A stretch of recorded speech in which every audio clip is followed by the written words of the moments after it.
Should you draft Drake London in fantasy football this year? Well, let's talk about it.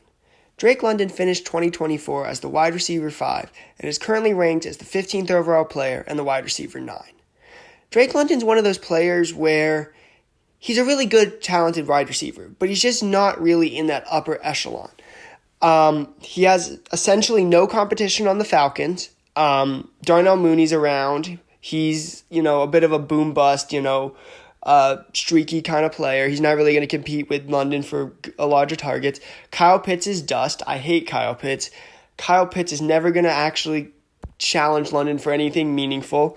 And, London's just one of those guys where he's a good, solid wide receiver to have where he's going at the top of the second. Last year, he had a lot of good games, a few mid games. He had 3 games. He only busted 3 times, which I classify as games with less than 10 points. He also only had 2 games with over 20 points. So he was really just a solid wide receiver most of the year, putting up 15-ish points most weeks.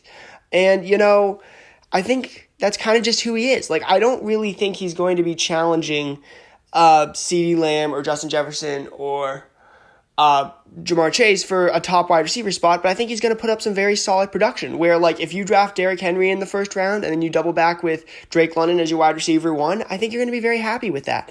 I think that, the big question this year is who is Michael Penix, but I don't really think it matters who Michael Penix is. Last year, Kirk Cousins was objectively mid or bad when he was the quarterback, and even then, Drake London still put up numbers. And I think as long as he doesn't have an actually awful quarterback like Desmond Ridder or Taylor Heineke, I think he'll put up numbers.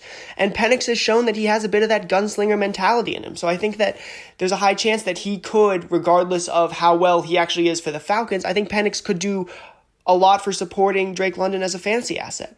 And I think that Drake London's just going to be a really good player. I'm going to give him a grade of A- for where he is. I think that, he's not going to be that elite wide receiver, like that true, top of the top wide receiver, but I think he's going to be a very solid pick as sort of that tier 2 wide receiver that tier 2 wide receiver who just holds down the position for you.